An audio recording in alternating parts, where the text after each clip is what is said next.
ओम नमो भगवते वासुदेवाय। जय श्री कृष्णा।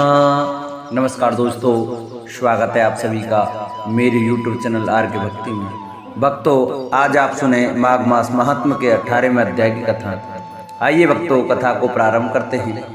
श्री वशिष्ठ ऋषि कहने लगे कि हे राजन, मैंने दत्तात्रेय जी द्वारा कहा, माघ मास महात्म कहा, अब माघ मास के स्नान का फल सुनो। हे परंतप, माघ स्नान सब यज्ञों, व्रतों का और तपों का फल देने वाला है। माघ मास में स्नान करने वाले स्वयं तो स्वर्ग में जाते ही हैं, उनके माता पिता दोनों के कुलों को भी स्वर्ग प्राप्त होता है। जो माघ मास में सूर्योदय के समय नदी आदि में स्नान करता है, उसके माता पिता के 7 कुलों की पीढ़ी स्वर्ग को प्राप्त होती है। माघ मास में स्नान करने वाले दुराचारी और कुकर्मी मनुष्य भी पापों से मुक्त हो जाते हैं, और इस मास में हरि का पूजन करने वाले पाप समुदाय से छूटकर भगवान के सदृश शरीर वाले हो जाते हैं। यदि कोई आलस से भी माघ में स्नान करता है, उसके भी सब पाप नष्ट हो जाते हैं। जैसे गंधर्व कन्याएं राजा के श्राप से भयंकर कल को भोगते हुए लोमस ऋषि के वचन से माघ में स्नान करने से पापों से छूट गई थी। यह वार्ता सुनकर राजा दिलीप विनय से पूछने लगा कि गुरुदेव, ये कन्याएं किसकी थी? उनको कब और कैसे श्राप मिला? उनके नाम क्या थे? ऋषि के वाक्य से कैसे श्राप मुक्ति हुई और उन्होंने कहां पर स्नान किया? आप विस्तार पूर्वक सब कथा कहिए। वशिष्ठ जी कहने लगे, हे राजा, जैसे अग्नि से स्वयं अग्नि उत्पन्न होती है, वैसे यह कथा धर्म और संतान उत्पन्न करती है। हे राजन, सुख संगीत नामक गंधर्व की कन्या का नाम विमोहिनी था। सुशीला तथा स्वरवेदी की सुंबरा, चंद्रकांता की सुतारा तथा सुप्रभा की कन्या चंद्रिका, ये 5 सब समान आयु वाली तथा चंद्रमा के समान कांति वाली और सुंदर थी। जैसे रात्रि को चंद्रमा शोभायमान होता है, वैसे ही पुष्प की कलियों के समान खिली हुई ये अप्सरा थी। ऊंचे पयोदर वाली पद्मिनी, वैशाख मास की कामिनी, यौवन दिखाती हुई नवीन पत्तों वाली लता के सदृश, गोरे रंग सोने के सदृश चमकती हुई और सोने के अलंकारों से सुशोभित सुंदर वस्त्र धारण किए हुए, अनेक प्रकार के गाने और बीड़ा अथवा वांसुरी तथा दूसरे बाजे बजाने में प्रवीण और ताल, स्वर तथा नृत्य कला में निपुण थी। इस प्रकार वे कन्या क्रीड़ा करती हुई कुबेर के स्थान में विचरती थी।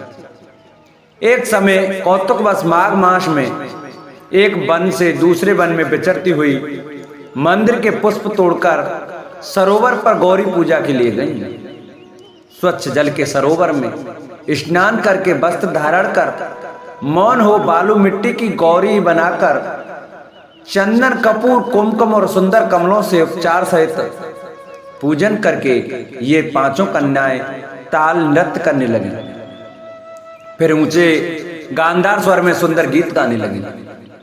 जब ये कन्याएं नाचने और गाने में लीन होती थीं, तो उस समय अच्छोद नामक उत्तम तीर्थ में वेदनिधि नाम के मुनि के पुत्र अग्निपृषि स्नान को गए।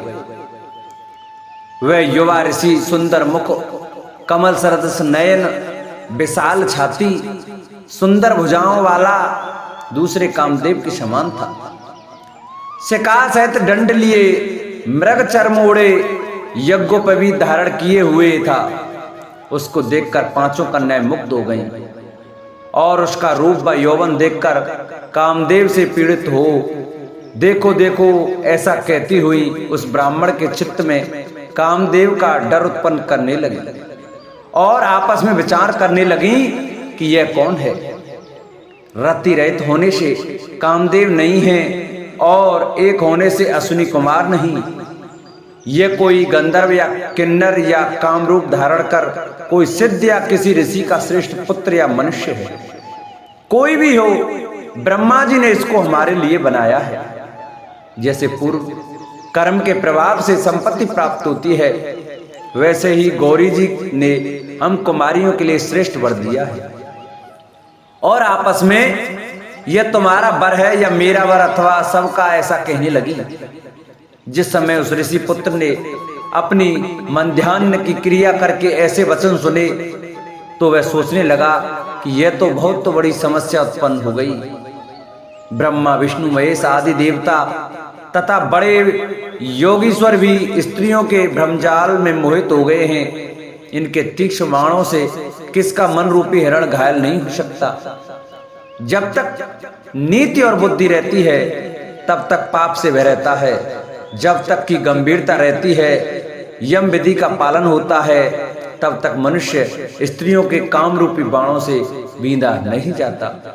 ये मुझे उन्मत्त और मुग्ध कर रही हैं। किन गुणों से धर्म की रक्षा हो सकती है? स्त्रियों के मांस, रक्त, मल मूत्र से बने घृणित और अशुद्ध शरीर में कामी लोग ही सुंदरता की कल्पना करके रमन कर सकते हैं। शुद्ध बुद्ध वाले महात्माओं ने स्त्रियों के पास रहना कष्टकारक कहा है। सो जब तक ये पास आए घर चलना चाहिए। अतः जब तक वह आप उसके पास आई, वह योग बल के द्वारा अंतर्धान हो गया। ऋषि पुत्र के ऐसे अद्भुत कर्म देखकर वह चकित होकर डरी हुई चारों ओर देखने लगी और आपस में कहने लगी कि यह क्या इंद्रजाल था जो देखते देखते विलीन हो गया। और वह विरह की अग्नि में जलने लगी और कहने लगी कि हे कांत, तुम हमको छोड़कर कहां चले गए? क्या तुमको ब्रह्मा ने हमको विरह रूपी अग्नि में जलाने के लिए बनाया था? क्या तुम्हारा चित्त दया रहित है जो हमारा चित्त दुखाकर चले गए? क्या तुमको हमारा विश्वास नहीं? क्या तुम कोई मायावी हो? बिना किसी अपराध के हम लोगों पर क्यों क्रोध करते हो? तुम्हारे बिना हम नहीं जिएंगी। जहां पर आप गए हो हमें शीघ्र ले चलो, हमारा संताप हरो और हमें दर्शन दो। सज्जन लोग किसी का नाश नहीं देखते। इस प्रकार श्री माघ मास महात्म का 18वां अध्याय पूरा हुआ। 19वां अध्याय हम भक्तजनों आपको कल सुनाएंगे। तो सभी भक्तजन हमारी माघ मास महात्म की यह कथा बड़े श्रद्धा से प्रतिदिन सुने। और जो भक्त हमारे चैनल पर नए आए हैं, जिन्होंने अभी तक हमारे चैनल को सब्सक्राइब नहीं किया है, वो हमारे चैनल को सब्सक्राइब करें। वीडियो अच्छी लगे तो वीडियो को लाइक करें और कमेंट में जय श्री कृष्णा, राधे राधे अवश्य लिखें।